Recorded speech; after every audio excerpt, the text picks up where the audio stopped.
So I kind of want to go back over what we were talking about because I think that it's important. But I also know that we've already talked about it, so it may not come out the same way. But one of the things that I was thinking about was that although the theme for today was an unknown force, I really feel like it's more of an unseen force, and that many of us know what that force Right. is. Um, so it's not necessarily unknown. We just know that there's a force. It's an There's unnamed force. it's something that encompasses the energy that's within this earth and in our presence that we feel.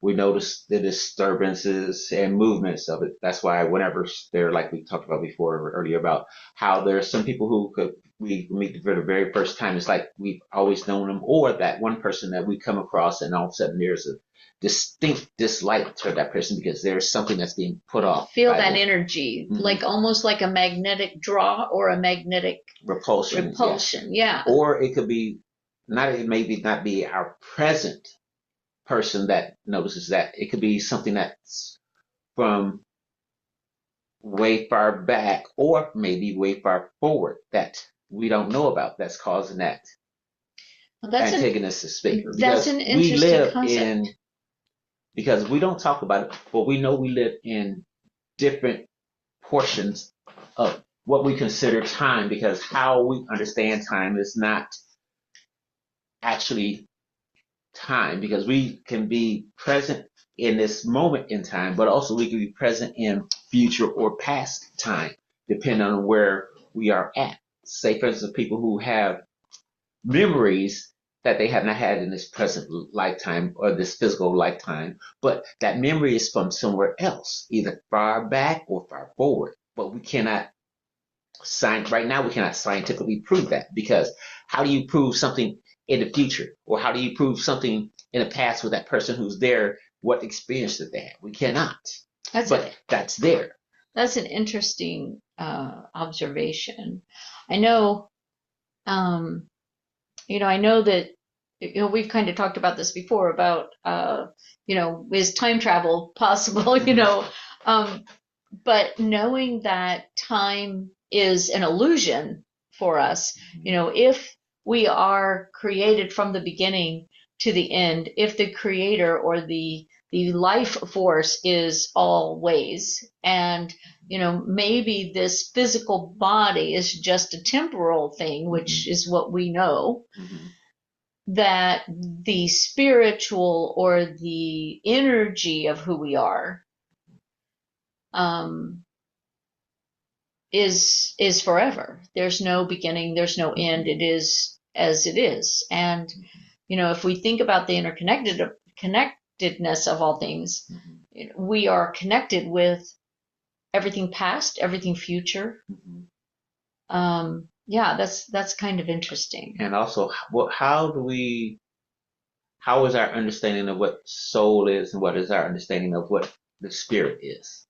I don't know. Everybody's understanding is And different. And do we really understand it? and with the spirit, it's not a physical thing. If it's not Right. physical, it can be, yes, everywhere. So is this, in your opinion, is the soul our brain or mind or The soul is, for my part, I would think our soul is our conscious and physical portion of us. so does the soul die when we die? That portion of the soul, that physical portion, yes, will die. Cannot say the conscious portion of our soul will or not. Okay. That's interesting, an interesting outlook. I'd love to have more conversation on that. Okay, so I was thinking about faith in ourselves a little bit.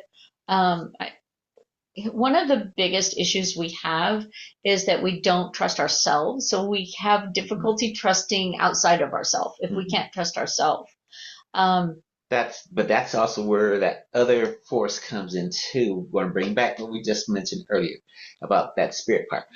We may not trust ourselves, but all of a sudden something comes into us that it may say it's okay or not okay. can we trust it? That thing that comes into us that says it's okay or it's not okay. It depends on, that may be dependent on where our conscious soul part is and that spirit, they are in agreement with each other. So that's where faith comes in and trusting in ourselves. Mm-hmm. But if we don't trust in ourselves, can we trust in anything outside of us? That was my question. We do. We do trust we trust that the chair is not going to fall because it has 4 legs. Okay, we trust the pen is going to work when we turn it on. So there is faith in physical things, but faith in an unseen. And sometimes that faith in the physical, or even that faith in that unseen, has been somewhere proven to us that it's reliable until it becomes unreliable. Until it becomes unreliable. When the chair's leg is broken, then we have previous experience that shapes our now understanding or our now belief system or faith or whatever. Yeah, kind of like when we were in one religious belief and they kept giving us erroneous information, and when we realized that information was not real or truthful, and it was primarily to manipulate, then we now are concerned about any religion that's trying to manipulate. But that's when we go through and verify and vet that information. Right. So I have the term written down when I was journaling, that going with the flow, of course, that's like, kind of a catchphrase, but I think about it, I've been learning about Taurus and Schumann waves and all of these energies, forces that are around our earth and around each of us individually. And most of us know when someone comes into our energy field, we can feel that even if we can't see them. And so I was thinking about that and this flow of energy that we experience or not. Some people don't feel it. Are we in charge of that? Like, can we control that? And you and I were having a conversation about that earlier, about when I started working in the office and having to go from room to room, from client to client, and feeling each person has their own energy, and being an empath, I take that energy on, and how to remove that energy from me when I go from room to room. And we kind of talked about that, and I'll talk about that in a minute. But can we control that energy? What can we allow? What can we process or possess? And how do we do that? And so, so I was just thinking about those things, and you had some thoughts. Okay, for that part right there on controlling energy, some people have to train themselves to control energy. Some people has that instinctively without having to think about it or anything else. They just automatically, their system is already set up to automatically control it. Yeah. That's what happens. That goes back to that part about how some people, for whatever reason, have a strong affinity for or against people or having control over animals. Yeah, like you were talking earlier about how you can, like if a dog comes rushing up to you, gonna attack, and you're able to calm them down just from the energy that you put out. Because most people, if a dog's running an attack, they get scared. Fight or flight kicks in. Yeah, and then the dog smells that, and they respond because that energy is being put off. But then those people who the dog's running after them, they can just look at the dog, and all of a sudden that dog either responds, okay, yes, I'll respond to you, positive, or be a fear of you. Or not sure, or unsure. Question, like, why aren't you running? Because they were conditioned to go after people and people run. And all of a sudden you're standing there and they're confused now. Yeah. Because that energy hasn't become antagonistic to me or aggressive toward me. Yeah. They're in a peaceful, recognizing way where, okay, it's safe, but I'm not sure about you being safe because you did not respond the way I was conditioned for. Yeah. I think about like when I'm working with kids in counseling and they're like stressed or in a negative or difficult to manage emotion, we use something called neuroception, which is me being calm to help calm that child. If you get close enough in their vicinity, your calm energy will help. If your energy is stronger than theirs, Yeah. will help calm that energy. I mean, I do have some clients that are less, that are also very strong in their energy. Maybe, usually it's depression and that kind of thing. But I find that, even then during their visit, their energy increases and they're at a better level of positive energy rather than the negative or depressive energy. And now whether or not it stays there when they go home, that doesn't really happen. But they have a moment because that one energy has no longer present there. Right. It's really interesting. I have a lot of clients that are like, I don't want to do online because they don't think they're going to get the energy when they come in to see me when we do online.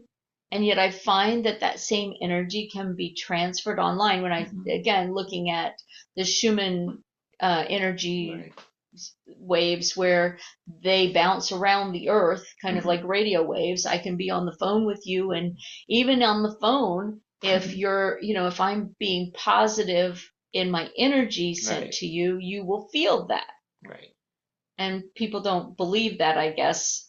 They don't believe that. And they don't believe that, but like something that I had you to tell one of your clients to do, they can find me. How is it that they're able to find where I am from where they are? It's all about the energy, man. It's all about the energy. I may not know that they're there, but they can find me with no problem and recognize that I will be with them. Yeah, but not all of them are there. Right. Yeah. But that's what happens. That's still part of that. Same thing with that energy. One person could be somewhere else and present energy or a source or a force to another person, no matter where they are, and they can find them. There are people still, they cannot prove scientifically in the way we think of science, but if we go back and look at in our field of intelligence gathering for whatever government intelligence, they already know, they do this. We've had programs for the past 70 plus years where they're using one person to find other people without physically looking for them, but finding that person by their energy and thoughts or whatever else. We call it, no, that was, not visual. We have far vision people like that. Far seers, that's what it is. Oh, okay. Far seeing people that can do that. Wow. People do that. And also, there are people who are not trained in doing that, who do that naturally. That's still that energy that's being done. How you can reconnect to someone at a long distance. That's what we call it. It's called far seers, I think it is. Whatever, but it doesn't matter. But we're able to go and see people or see things from our location that are miles or thousands of miles away and actually to see those things. So kind of like in some belief systems where they believe that they can leave their body and go to another place and see what's happening there in that time frame. Yes. Okay. It could be like that. They could leave their body because at that point they're submitted their body to be in a rest state or unconscious state to leave. But you could do that without leaving, being out of consciousness. You can do that physically, seeing where you are. That would take a lot of training, huh? For people, there are those who have to be trained, but there are people who have that instinctively and naturally. Somebody in one of our groups was talking about how he can feel his energy flow going up and down, kind of in that torus energy flow around the outside of us, but also through the middle of us, going north and south or up and down through our heart. And I was thinking about how do we control that? And one of the things that he had suggested was using like Qigong. But it's interesting because, if we can control that energy. Or if we're supposed to control that energy. Are we supposed to? Because, we only use a tiny percentage of our own ability. That's been proven over and over. What is it? 10% of our brain, if that now. I'm not going to say if we go back to the fall, because Okay. if we say go back, if we go back to the fall, what was it that was And removed? fall means, for those who don't know, fall means Fall means when we had rebelled against the Creator. the biblical account of the rebellion against the Creator. Yeah, we have it as a biblical account, but we also have that in cultures. It's several different cultures, about right? when we Okay, fell. so when we rebelled against the Creator, or the energy, or the source, or this faith in this unknown, and then that was pulled away. The knowledge was pulled away. The knowledge may not have been pulled away, but the knowledge has been subdued or camouflaged from our understanding and seeing of it. But then there's those portions that do come out. Right. I'm going to pause this for a minute. Yeah. So, I was also thinking about one of the sacred texts was talking about letting go of the past, the future, and the present. And, we're always talking about being present, being here and now, and what you see and hear and feel and think, and all of that. And intentions, okay. And I think it was last week we talked about intentions and, making our intentions and following our intentions. But what about letting go of my own intentions and following the intentions of the higher energy or the higher power or the unknown force, whatever, unseen force, whatever we want to call it? How do we know that intention, and how can we find that intention? Because I'm supposed to be letting go of my own intentions. That will depend on each person and how they are connected to any other force, be it good, bad, neutral, or if it's within them or not. That's going to depend, because each person, how they connect to something, is going to vary and differ. It could be by situations that would cause a change in it. It could be negative or bad connections. It could be just what was born into them or what has been passed off to them generationally. Yeah. I was thinking about... Same way we think about generational curses in a sense. Yeah. Are there generational curses? I think there are. I think there are generational gifts and generational curses. I mean, that's just my understanding of things, but I think also a lot of it is learned because of generation. Right. So like generational trauma, from a mental health perspective, trauma is learned from generation to generation. A person acts traumatized, behaves traumatized, and teaches that trauma to their offspring. So we create a situation when we say something is like curse. Once we do that, we just attached energy to that. Yeah, and there's a negative energy to that. And how do you break free of that? I mean, can I control my energy? That's my bottom line in my journaling. Can I control my energy? Can I control the energy that others have placed upon me, have attached to me? Can I control that? And that's, I want to go back to one of the sacred texts that talks about being present and letting go of the present. Again, that same one. This is transcendence. This is transcending above or beyond what has been put, attached, accepted by this human being sitting here in this chair with me, in this body, in this mind, in this thought pattern, in this existence. I have accepted, I have created, I have had things done to me, attached to me by others, other situations. So all of those things affect my energy.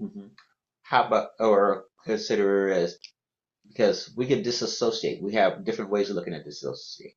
Disassociate positive, disassociate negative, or disassociate neutral. So one of the things I do in mental health is I do uh, um, compartmentalizing, Mhm. where if there is something that someone is saying to me that I'm starting to feel, I'll compartmentalize that and I'll Mhm. say, okay, I'll look at you later. Mhm. I'm not going to feel you right now, and Mhm. I'm going to listen to what this person is saying so that I can be present with that person, Right. so that I can have empathy with that person. Mhm. Sometimes it sets a trigger. Something that someone says or does will trigger me, and Mhm. I have to say, nope, I'm not allowed to trigger right now, and I kind of put that in a box and set it over here, and then I go back and I look at it later, because if I Mhm. don't, then it becomes an issue. Right. But I compartmentalize, so I can compartmentalize work and not bring it home. Yeah. I can compartmentalize home and not take it to work. Right. And so we compartmentalize. Yeah. Okay. So I was thinking about the compartmentalization that I do. It's really a way of dissociating, Mhm. but like you said, a good dissociation where it's keeping me safe, but at the same time, as long as I remember to go back and really Mhm. represent that, it's almost like we used to talk about putting different hats on. Mhm. While I'm at home, I'm wearing my wife and Mom daughter hat. and mom hat, and Yes. when I'm at work, I'm wearing my work hat, and and when I'm here doing our services, where I'm wearing my Mhm. service provider hat. So it's kind of where all those pieces, although they're separate, We're not separate. We're not a separate being. we're not a separate being. That's right. And so then I was thinking about the energy.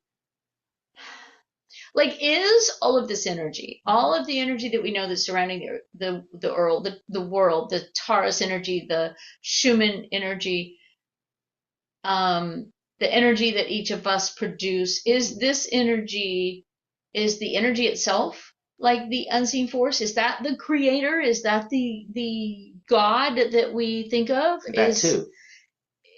It's a that too. It's that too. Yeah, I mean, because and then more than that, Mhm. like bigger than that. Of Mhm. course, if we think of this as being bigger than we can think, because we have finite thought processes, unless maybe we've taken a journey and we can think bigger. Those finite thought processes don't allow us to see the expanse Mhm. of who that, what that. Or give us a visualization of our understanding of it somewhat. Yeah, interesting. But going back to that part about that, just before you got to the thought process, one of the things I was just thinking about going through my mind is people who love to be in green have to be out there. That's that energy force, so that source is for them, is built in for them. That's where they look and get their peace, comfort, everything else at. But then there's those other ones who get it from being in solid surface, sand or anything else like that. Different materials affect their energies too. Well, that's interesting. I know that color affects our energy. Mhm. Each color can affect energies in different ways. I know that even we use the green color Mhm. at work to help with healing the immune system, Mhm. as well as there's in other countries they recommend forest bathing, which is Mhm. walking in the green spaces, because Mhm. that helps the Yeah. body heal physically. Mhm. I know that greens and blues are calming Mhm. colors for when people have mental health issues. A Yeah. lot of times the greens and blues will help them calm Mhm. their nervous system down. I know that yellows and oranges uplift your mood. Mhm. And so we know that color, Yes. And the visible colors. the thing about with the colors, we have to be careful not to fixate that this is that person, this is how everyone has to respond to the colors, because Right, for because me, everybody has different red would work real responses. good with me. Green is like, yeah, but red is something that can work real good. I like red for, It boosts energy. yes. Red boosts Hmm. energy. It can also induce frustration and anger. So it And depends on someone else, and yes. someone else. So you have to really be careful. I Yes. was taking a course on color therapy from a psychologist several years ago, and he was saying that he knew, blue was the best color until one day he was treating someone with blue and they lost it. Yes. And it was because they had a situation where blue integrated into their mind and connected with that bad situation. I've also heard something similar from the same gentleman, whereas he found that for a specific individual, red was the color of comfort and calmness, and that's because of their country of origin. Their country of origin, red was a security and safety color, and so they attributed that, and that's learning. They attributed that red to be safe and secure for them. So I think you have to be careful with assuming that each color is going to affect a person a specific way. There are some typical ones for here in our country, but it isn't necessarily consistent from culture to culture, from generation to generation. And then, of course, if there's been trauma related to a color, that would affect also. And I think about people that are in the military, green can actually create a trauma trigger, because if you're in the military, specifically the Army, we wear green, and so that green becomes a trigger color for a lot of our soldiers. And I don't think anyone's thought about or associated that to anything yet either, too. Well, of course not, because they don't think about it. Right, because that is their uniform. That's their uniform. That's what they see. They're surrounded by green. Even the uniforms of the enemies are, in many cases, green. Yes. And of course the green is for camouflaging purposes, but still, or sand color now, because a lot of the depending on where that sand, depending on where they're at or what their service relation is, could be blue, but typically it's green or sand color, more so. But those colors can absolutely create a triggering in a person. But yeah, energy is, I think of this unseen force, encompasses a lot of things. Green, it colors, it encompasses the energy from person to person, the energy surrounding the world. And is this an intelligent energy? Or is it just energy? And so then we go to, the creator of all things. So that's an intelligent, it implies an intelligence. It implies an intelligence. Is there an intelligence to the energy forces? We have intelligence to some extent as human beings. If you go with a creation story that the creator of all things created us in his image, and we have some intelligence, not nearly as much as he has. I keep thinking I keep thinking about how we use or how we understand words as things. That's why I'm laughing. I'm like, okay, because I think because we tie intelligence with the wrong use. I would think we have knowledge of things, we have wisdom of things, we have understanding of things. But when we say intelligence, we're adding something artificial in a sense to that word and what we know and understand. Well, I'm not talking about artificial intelligence. No. I'm talking, we're adding something artificial when we do that. Why? Because we gather information, we gather understanding, we gather knowledge, but intelligence. What's intelligence? Well, the ability to think. I guess that's my definition of intelligence, is the ability to think and to come up with ideas and create and make connections. Those pieces to me are intelligence, as opposed to knowledge. Yes, we have knowledge, but the ability to connect one piece of knowledge to another. For example, in my line of work, being able to say, okay, this person has taught me this and this person has taught me this, but if I put these two together, I can create something different. And to me, that's the ability to have that intelligence. That's intelligence to be able to create and to connect and do those things that are not taught or experienced. Okay, the ability to create, I guess, maybe is probably the and to think outside of a box, outside of what you've been taught, Mm-hmm. would be to me intelligence. I don't know. No one else That's why I said, is weighing in on this conversation but you and but I. that's why I say if we carefully look at it, we use intelligence. Okay, but in this sense, okay, if there is a being or an energy force unseen Mm-hmm. that has created us, Mm-hmm. that's implying that he has intelligence, because that's in my brain. Mm-hmm. The definition of intelligence is the ability to create. Each of us as Mm-hmm. humans hopefully have some kind of intelligence that allows us to create, to think of things that we haven't learned. Okay.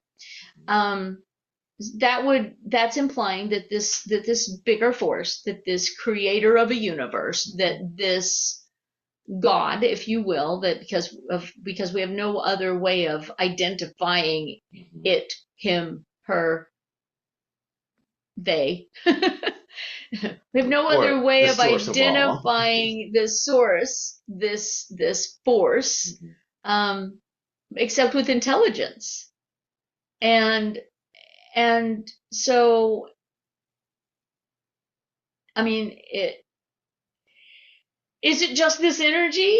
Is the energy, we talk about evolution, and of course, you and I don't really believe in evolution in the theory of evolution. We believe that, yes, things can evolve, Mm-hmm.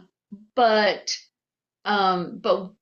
for us personally, we see that there's some type of an intelligence that has created. That's our personal belief. Now we don't care, other people think of evolution. We can also go back and see how that life force, that creative force, can also have evolved us and creation over time. So we don't think the earth is only 6,000 years old. I mean, it's, I'm sure, much older than that, and we've seen evidence to that. But going back to this life force, is it just an energy force? Is it just a field of energy, or is there intelligence to it? And we can't answer that question because we don't know. Because how we use science, we cannot scientifically test it. Right. But we know that there are people who gather information from people who passed away. Okay. Mediums. They could be mediums or whatever, however we look at it. Okay. There is information that's passed from someone who could have been millennia died away from us that we don't know of, but we gather information from them, and we can visualize who that person is, who gave us that information. We can actually, for ourselves, that person who has an ability can see who that person is and know and recognize who that person is. No one else will see or recognize or understand it, but they get information back and forth because that's where that source is transferring of the information is from. That's where that energy is coming back and forth from. Mm-hmm. Because back to what we talked about earlier, does the energy go away? It's always there. It's always there. It's always in motion. Yeah. How are we receptive to receiving and capturing and understanding that information? Depends on what is within us to recognize and understand it. But that information is always there. Well, this has been really fun. It's been interesting. We've gone out on limbs and talked about we got some philosophical. into some deep conversation that may all be false.